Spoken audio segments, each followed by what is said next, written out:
রাজনৈতিক দলের সঙ্গে ঐক্যমত্য কমিশনের আলোচনা শুরু পরশু। প্রথম বৈঠক লিবারেল ডেমোক্রেটিক পার্টির সঙ্গে।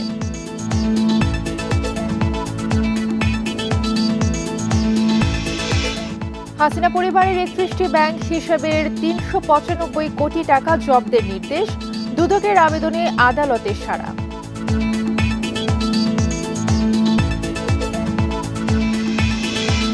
তুলসী গ্যাবার্ডের বক্তব্যে যুক্তরাষ্ট্রের সঙ্গে সম্পর্ক নড়চড় হবে না, দাবি অর্থ উপদেষ্টার।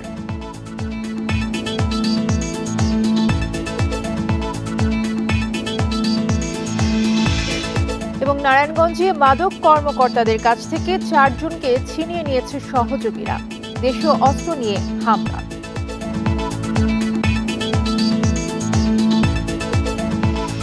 এই ঈদে জামা জুতো অ্যাক্সেসরিজের ডিসকাউন্ট। স্বাগত সংবাদ সন্ধ্যায়, সঙ্গে আছি তাসনিমে জান্নাত অর্থী। শিরোনাম শুনছিলেন, এবারে পুরো খবর। সংস্কার বিষয়ে জাতীয় ঐক্যমত্য তৈরিতে রাজনৈতিক দলগুলোর সঙ্গে কমিশনের আলোচনা বৃহস্পতিবার থেকে শুরু হচ্ছে। জাতীয় ঐক্যমত্য কমিশনের জনসংযোগ কর্মকর্তা এস.এম. ফজলুর রহমানের সই করা বিজ্ঞপ্তিতে এই তথ্য জানানো হয়েছে। এতে বলা হয়, প্রথম পর্যায়ে বৃহস্পতিবার বিকেল ৩টায় লিবারেল ডেমোক্রেটিক পার্টির সঙ্গে আলোচনার সময়সূচি নির্ধারণ করা হয়েছে। পর্যায়ক্রমে অন্যান্য দলগুলোর সঙ্গেও আলোচনার সময়সূচি ঘোষণা করা হবে। সংস্কার বিষয়ে জাতীয় ঐক্যমত্য গঠনের উদ্দেশ্যে অন্তর্বর্তী সরকারের প্রধান উপদেষ্টা অধ্যাপক ইউনূসের সভাপতিত্বে জাতীয় ঐক্যমত্য কমিশন গঠিত হয়েছে। গত ১৫ ফেব্রুয়ারি কমিশনের কার্যক্রম শুরু হয়। প্রথম পর্যায়ে গঠিত সংস্কার কমিশনগুলোর প্রতিবেদনে উল্লেখিত গুরুত্বপূর্ণ সুপারিশগুলোর ওপর রাজনৈতিক দলের সুনির্দিষ্ট মতামত ১৩ মার্চের মধ্যে জানাতে অনুরোধ করে। এখন পর্যন্ত ১৫টি রাজনৈতিক দলের কাছ থেকে কমিশন মতামত পেয়েছে।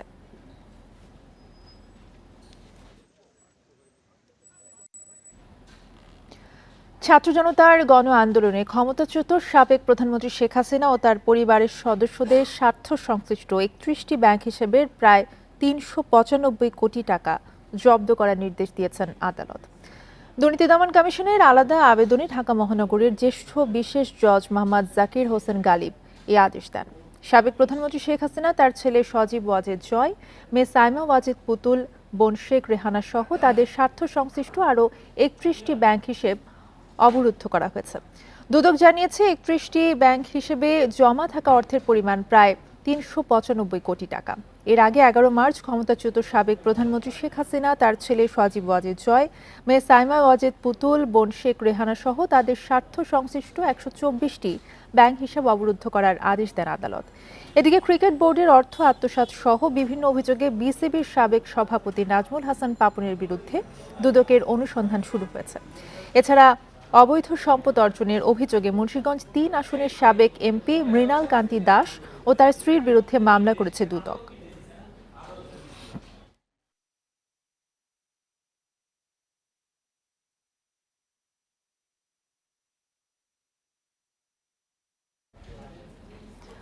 মার্কিন ন্যাশনাল ইন্টেলিজেন্সের প্রধান কর্মকর্তা তুলসী গ্যাবার্ডের মন্তব্যে বাংলাদেশের সাথে দ্বিপাক্ষিক সম্পর্কে প্রভাব পড়বে না বলে জানিয়েছেন অর্থ উপদেষ্টা। এদিকে দেশে সংখ্যালঘু নির্যাতন নিয়ে বিদেশিরা যেভাবে বলছেন সেই মাত্রায় নেই বলে দাবি ধর্ম উপদেষ্টার। দুপুরে সচিবালয়ে দুই উপদেষ্টা সাংবাদিকদের কথা জানান।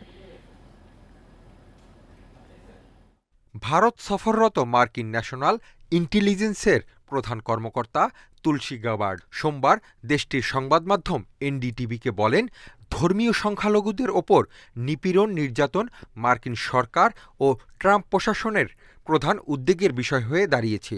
বাংলাদেশে ইসলামী চরমপন্থা মাথাচাড়া দিতে পারে বলেও উদ্বেগ প্রকাশ করেন তিনি।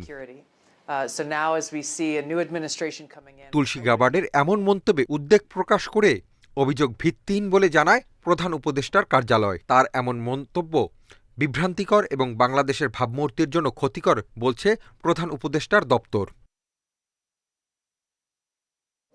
মঙ্গলবার সচিবালয়ে এ নিয়ে সাংবাদিকদের সাথে কথা বলেন অর্থ উপদেষ্টা।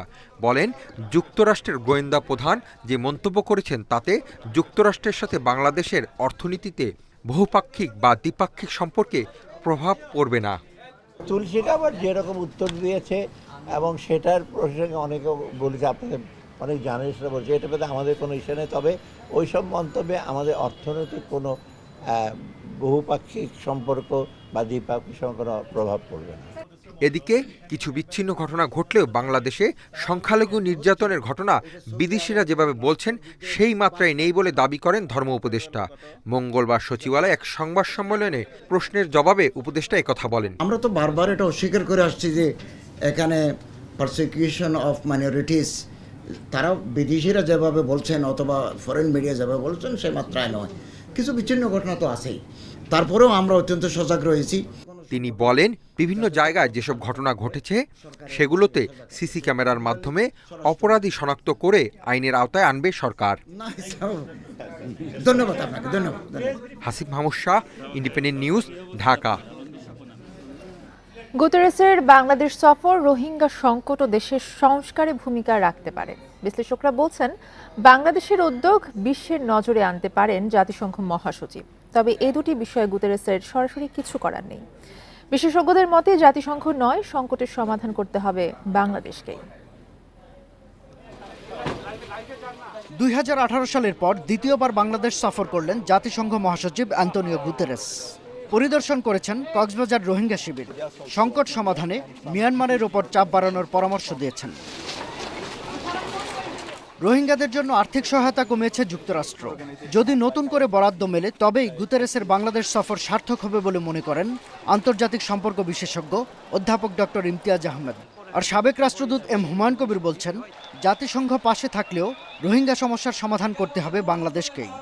গুরুত্বটা ছিল এই কারণে, যেহেতু আমেরিকা বড় আকারেই বলতে গেলে ফান্ড কমিয়ে দিয়েছে এবং একেবারে লাইফ সেভিংয়ের ফান্ডের উপরেই জোর দিচ্ছে, বাকিগুলো দেওয়া হবে না। তাই যদি হয় তাহলে বোঝা যাচ্ছে যে একটা বড় ঘাটতি পড়বে, কারণ লাইফ সেভিং ছাড়াও তো অনেক ধরনের খরচ আছে, হাউজিং করা, হাউজিংকে আবার ঠিক মতন রাখা, অনেক ধরনের খরচ আছে। তো সেই জায়গায় যেটা গুরুত্ব হলো যে তার অফিস বা তিনি ব্যক্তিগতভাবে ওই গ্যাপটা পূরণ করতে পারবে কিনা। রোহিঙ্গা সমস্যাটা যদি সমাধান করতে হয় তারা আমাদের সহযোগী হতে পারবেন, কিন্তু উদ্যোগের জায়গাটা আমাদের কাছ থেকে আসতে হবে শেষ বিচারে।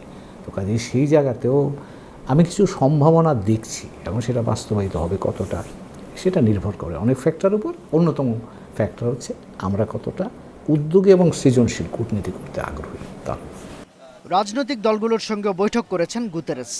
দেশের চলমান সংস্কারে পাশে থাকার আশ্বাস দিয়েছেন তিনি। বিশেষজ্ঞরা বলছেন, এক্ষেত্রে জাতিসংঘের কিছু করার সুযোগ নেই। আমাদের পলিটিক্যাল ব্যাপারেও একেবারেই আমি মনে করি না যে জাতিসংঘ কিছু করতে পারে। এটা একেবারেই সবসময় বলে এসেছি, এটা বাংলাদেশের জনগণের ব্যাপার। এটা আগেও চেষ্টা করা হয়েছিল জাতিসংঘকে নিয়ে কিছু করা। সব মিলে জাতিসংঘ উপরে না ভরসা করে বরং ভরসা করতে হবে বাংলাদেশের জনগণের উপর। মহাসচিবের সফরের মধ্য দিয়ে সম্ভাবনা অনেকগুলো তৈরি হয়েছে, কিন্তু সেগুলো কাজে লাগাতে হবে আমাদেরকে। কারণ এই যে সংস্কার বলছি, উত্তরণ বলছি গণতন্ত্রে, সেটা আমাদের কাজ, জাতিসংঘের মহাসচিবের কাজ না, কিন্তু আমরা করব, তারা আমাদেরকে সহায়তা করতে পারে। রোহিঙ্গা বা সংস্কার ইস্যুতে জাতিসংঘ মহাসচিবের বাংলাদেশ সফর বিশ্বের নজরে আসতে পারে বলে মনে করেন বিশেষজ্ঞরা।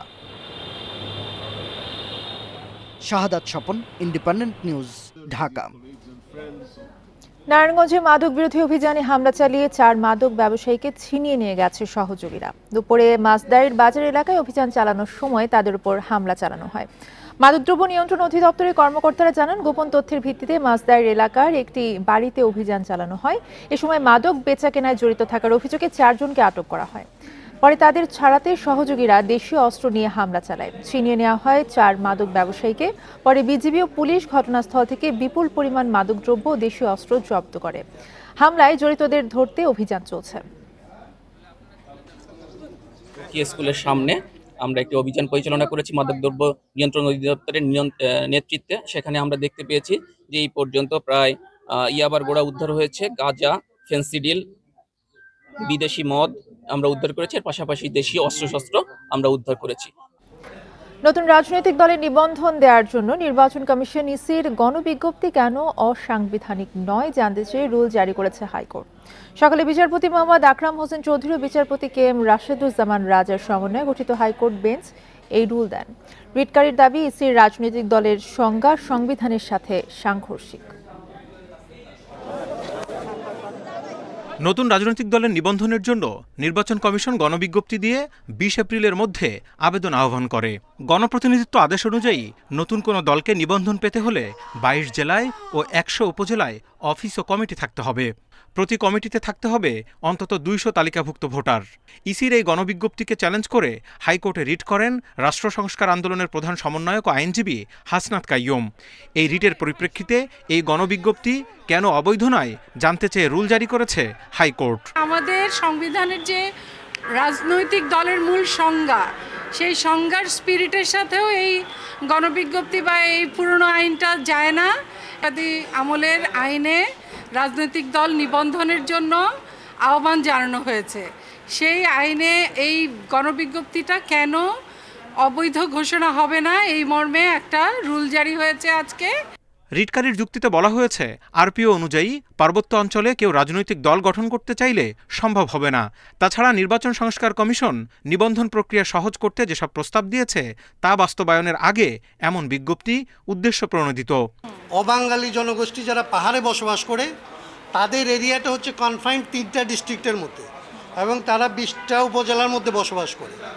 আপনি যখন এদেরকে বলবেন যে আপনাকে আসলে 22টা উপজেলা আর জেলায় আর 100টা উপজেলায় কমিটি করতে হবে, তার মানে হচ্ছে আপনি এদেরকে বাংলাদেশে একদম এক্সক্লুড করে দিচ্ছেন, যে তাদেরকে কোনো রাজনৈতিক অধিকার এই বাংলাদেশেও দিচ্ছেন না। আরপিও সংশোধন করে ৫% উপজেলায় ও 10% জেলায় কমিটি এবং ৫,০০০ সদস্য থাকলে নতুন রাজনৈতিক দলের নিবন্ধনের সুপারিশ করেছে নির্বাচন ব্যবস্থা সংস্কার কমিশন। Zahidul Bashar, Independent News, Dhaka. জামালপুরে জেলভুক্ত আসামি আওয়ামী লীগ নেতাকে না ছাড়ায় থানার ওসিকে বদলির হুমকি দিয়েছেন এক যুবদল নেতা। এই অভিযোগ করেছেন ইসলামপুর থানার ওসি সাইফুল্লাহ সাইফ। উপজেলা যুবদলের যুগ্ম আহ্বায়ক হামিদুর রহমান মলিনের বিরুদ্ধে এই অভিযোগ তোলা হয়েছে। গ্রেফতার হওয়া আব্দুল খালেক একই উপজেলার চরপুটিমারি ইউনিয়নের ৪ নম্বর ওয়ার্ড আওয়ামী লীগের কার্যনির্বাহী কমিটির সদস্য। ওসির দাবি, মারামারির একটি মামলায় আব্দুল খালেককে রোববার রাতে গ্রেফতার করা হয়। থানায় নেয়ার পর থেকেই তাকে ছাড়াতে তদবির করতে থাকেন যুবদল নেতা মলিন। না মানায় ২৪ ঘন্টার মধ্যে ওসিকে বদলির হুমকি দেন তিনি। এ বিষয়ে পুলিশের ঊর্ধ্বতন কর্মকর্তাদের অবহিত করা হয়েছে বলে জানিয়েছেন ওসি সাইফুল্লাহ। আপনারা আওয়ামী লীগ দ্বারা বাদ দিয়ে বিএনপি ধরতেছেন, অমুক অমুককে ধরেন। আমি বললাম আমাদের কাজ তো আমরা করতে হবে, আপনি নাইলে আপনি এসে ওদিগিরি করেন, আমরা বাদ দিই, আপনি টানা চালান। পরে বললে তো আপনি তো কথা শুনবেন না আপনার মতো, তাহলে আমি আমার কথা কাজ করতেছি, আমরা আপনাকে ব্যবস্থা করতেছি ২৪ ঘন্টার ভিতরে। সাশ্রয়ী দামে পছন্দের পোশাক কিনতে রাজধানীর আজিজ সুপার মার্কেটে ক্রেতাদের ভিড়। তাদের চাহিদার কথা ভেবে এবার সালোয়ার কামিজ ও পাঞ্জাবির ডিজাইন ও কাপড়ে বৈচিত্র্য এনেছে বিভিন্ন ব্র্যান্ড। এখন পর্যন্ত বেচাকেনা ভালোই বলে জানিয়েছেন বিক্রেতারা। রমজানের শেষ সপ্তাহে বিক্রি আরও বাড়ার আশায় ব্যবসায়ীরা। নান্দনিক ডিজাইনের দেশীয় পোশাকের জন্য জনপ্রিয় আজিজ সুপার মার্কেট। বড় কয়েকটি ব্র্যান্ডের পাশাপাশি সেখানে রয়েছে ছোট বড় অসংখ্য পোশাকের দোকান, যা সারা বছরই আকর্ষণ করে ক্রেতাদের। ঈদ সহ বিভিন্ন উৎসবে এই মার্কেটে আলাদা আয়োজন থাকে। এবার ঈদ পোশাকে দেখা গেছে উজ্জ্বল রঙের ব্যবহার। বসন্তের জন্য পোশাকে প্রাধান্য পেয়েছে ফুলেল মোটিফ। একই সাথে পোশাকে রয়েছে জরি চুমকির ব্যবহার। সুতিতেও অনেকে কমফোর্টেবল ফিল করে, সেই জন্য আর কি হালকা চমকির কাজ, তারপর আপনার জরি সুতার এমব্রয়ডারি এগুলো করার ট্রাই করেছি। বেশ রিজনেবল প্রাইজিংয়ে, এবং ওদের কালেকশন সবসময় একটু বরাবরই একটু ডিফারেন্ট রকমের হয়। দেশীয় কালেকশনের ক্ষেত্রে আমার মনে হয় যে আগের চেয়ে একটু ভালো। অনেক আগে থেকেই আজিজের পোশাকে, বিশেষ করে ওড়নায় ক্যালিগ্রাফির ব্যবহার জনপ্রিয়। এবার ঈদে অন্যান্য নকশা দেয়া পোশাকও চলছে বেশ। বাজেটের মধ্যেই মিলছে পরিবারের সবার পছন্দের পোশাক। আমি নিয়েছি হচ্ছে একটা সবুজ কালারের আর একটা ডার্ক পিঙ্ক শেডের ভিতর। আমার এরকম ড্রেসে ভালো লাগে। এবছর ট্রেন্ডিংয়ে আছে পকেট ডিজাইনটা, সামনে পকেট করা ওইটা আছে। মোটিভ বেস যারা কাজ করে থাকে তারা কিন্তু চিন্তা করেই থাকে যে আসলে কাস্টমারকে কি ইনোভেটিভ কিছু দেওয়া যায় কিনা। ছেলেদের জন্য সাশ্রয়ী দামে পাঞ্জাবি নিয়ে এসেছে বিভিন্ন দোকান, দামও নাগালের মধ্যেই। এবার হচ্ছে চেইন বাটন যেটা আসছে, বাটনের জায়গায় চেইনের সিস্টেম যেটা আসছে ওইটা একটু মার্কেট পাচ্ছে। এখানে সাশ্রয়ী দামে কেনার মতো যারা চায় কিনতে, সেখানে মোটামুটি ওই বাজেটের মধ্যে তারা আসলে এখন পাঞ্জাবি, টি শার্ট এই জিনিসগুলো ক্রয় করতে পারে। ছোট ও বড়দের জন্য সালোয়ার কামিজ ছাড়াও skirt tops, shirt trouser, half shirt সহ প্রায় সব পোশাকই পাওয়া যায়। সুতি কাপড়ের প্রাধান্য থাকলেও রয়েছে সিল্ক সহ অন্যান্য কাপড়ের বিশাল সংগ্রহ। সুলতানা জাহান মিতু, ইন্ডিপেন্ডেন্ট নিউজ, ঢাকা। জনগণের সরকার প্রতিষ্ঠা করতে হলে সবাইকে ঐক্যবদ্ধ থাকতে হবে বলে মন্তব্য করেছেন বিএনপির যুগ্ম মহাসচিব শহীদ উদ্দিন চৌধুরী আনি। মঙ্গলবার দুপুরে ঢাকা বিশ্ববিদ্যালয়ের টিএসসি মিলনায়তনে ছাত্রদলের কোরআন তেলাওয়াত প্রতিযোগিতা এবং পুরস্কার বিতরণী অনুষ্ঠানে তিনি একথা বলেন। মঙ্গলবার দুপুরে ঢাকা বিশ্ববিদ্যালয়ের টিএসসি মিলনায়তনে এই অনুষ্ঠানের আয়োজন করে জাতীয়তাবাদী ছাত্রদল। প্রতিযোগিতায় সারা দেশের মাদ্রাসা, স্কুল ও বিশ্ববিদ্যালয়ের 1000 শিক্ষার্থী অংশ নেন। প্রতিযোগিতায় ছেলে ক্যাটাগরিতে প্রথম হয়েছেন ঢাকা বিশ্ববিদ্যালয়ের আরবি বিভাগের আশিকুজ্জামান আনিস। নারী ক্যাটাগরিতে প্রথম হয়েছেন রাষ্ট্রবিজ্ঞান বিভাগের শিক্ষার্থী সুমাইয়া বুলবুল। এ অনুষ্ঠানে শহীদ উদ্দিন আনি বলেন, আওয়ামী লীগের সঙ্গে বিএনপিকে তুলনা করা উচিত না। ছাত্রলীগ কি করেছে আর ছাত্রদল এখন কি করছে তার মূল্যায়ন করে দেখার আহ্বান জানান তিনি। এই দেশে একটা জনগণের সরকার খুব বেশি প্রয়োজন। জনগণের সরকার পুরো প্রতিষ্ঠা করতে হলে অবশ্যই আমাদেরকে সুদৃঢ় ঐক্য সবকিছু এনে দিতে পারে। সেই সুদৃঢ় ঐক্যের জন্য আমাদেরকে আরো যদি সংগ্রাম লড়াই করে বাংলাদেশে আমাদের ভাবমূর্তি, জাতীয় রাজনীতির ভাবমূর্তিও পুনরুদ্ধার করতে পারি, সেজন্য আমরা সবাই মিলে একসঙ্গে কাজ করব। মাগুরার শিশু আসিয়ার মানসিক ভারসাম্যহীন বাবাকে চিকিৎসার জন্য ঢাকায় আনা হয়েছে। বিএনপির ভারপ্রাপ্ত চেয়ারম্যান তারেক রহমানের নির্দেশে তাকে রাজধানীতে আনা হয়। সোমবার রাতে মাগুরার শ্রীপুরে গ্রামের বাড়ি থেকে ফেরদৌস শেখকে নিয়ে রওনা হন ঢাকা দক্ষিণ যুব দলের সদস্য সচিব রবিউল ইসলাম নয়ন। পারিবারিক সংকটের কারণে ফেরদৌসের মানসিক অবস্থা আরও অবনতির দিকে ছিল। বিএনপির স্বাস্থ্য বিষয়ক সম্পাদক ডাক্তার রফিকুল ইসলামের তত্ত্বাবধানে ফেরদৌস শেখকে মঙ্গলবার দুপুরে একটি বিশেষায়িত হাসপাতালে ভর্তি করা হয়েছে।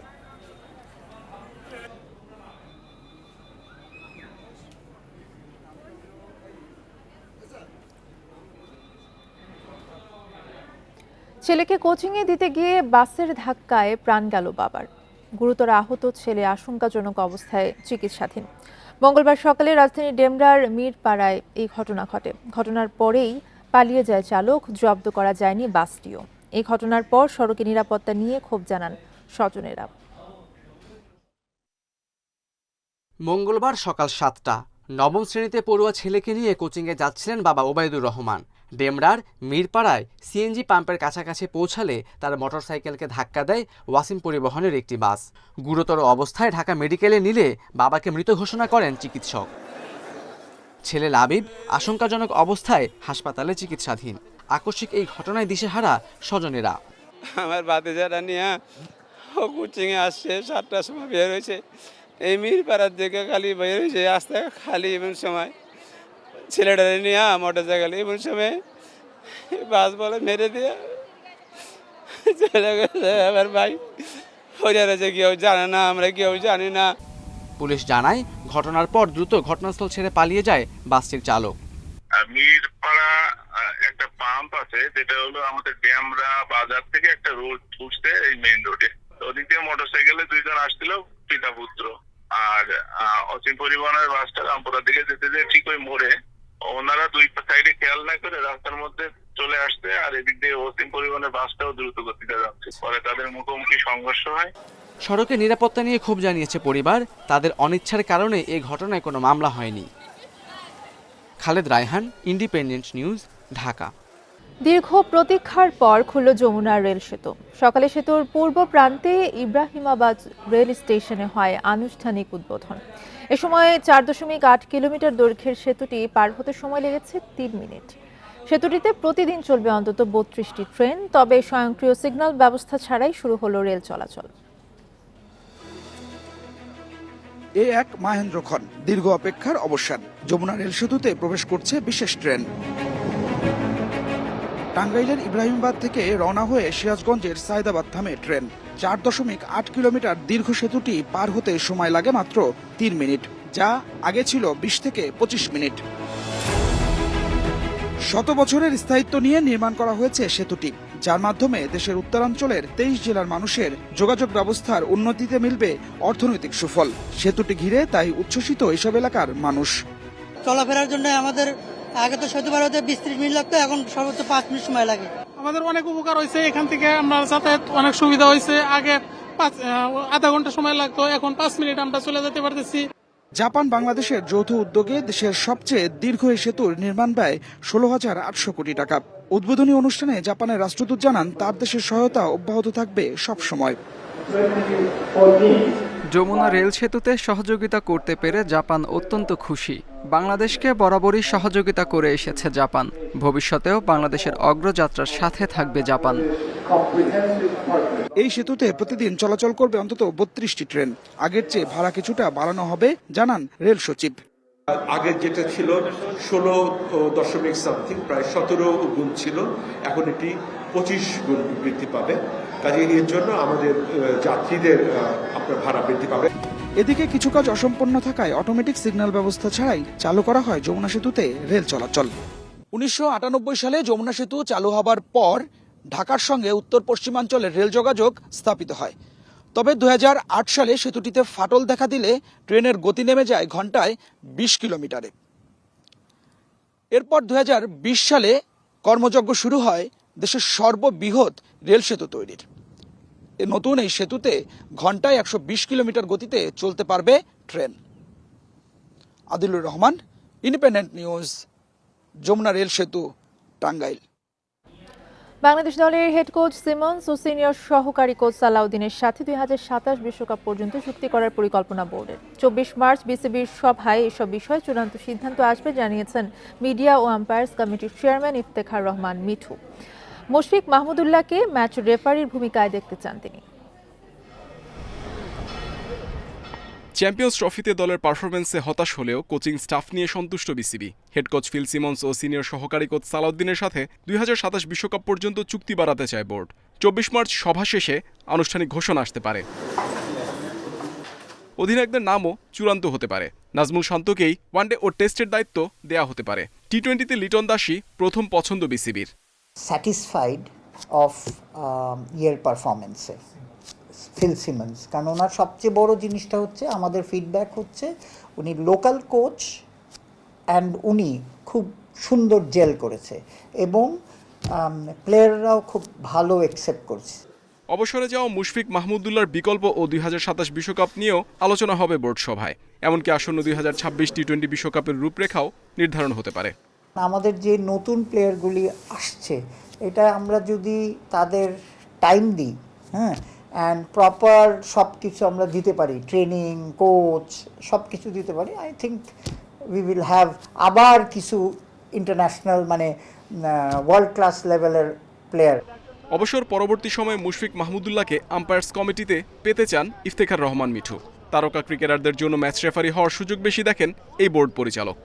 Players like Mushfiq, player like Mahmudullah, player like Tamim, এরা যদি ম্যাচ রেফারিতে আসে তাহলেই কিন্তু আমাদের দেখবেন যে খুব সহসা বাংলাদেশের টপ লেভেলের ম্যাচ রেফারি হয়ে যাবে।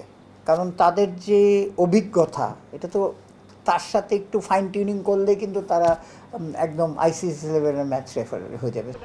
ম্যাচ রেফারি ছাড়াও আম্পায়ার কোচিং সহ বিসিবির যে কোনো দায়িত্বে আসতে আগ্রহ দেখালে বিসিবি স্বাগত জানাবে তামিম, মাহমুদুল্লাহ, মুশফিকদের। Muhammad Nazim, Independent News, Dhaka. এই ছিল এখনকার সংবাদে। ইন্ডিপেন্ডেন্ট টেলিভিশনের সব খবর জানতে চোখ রাখুন ফেসবুক, ইউটিউব এবং এক্সে। ধন্যবাদ।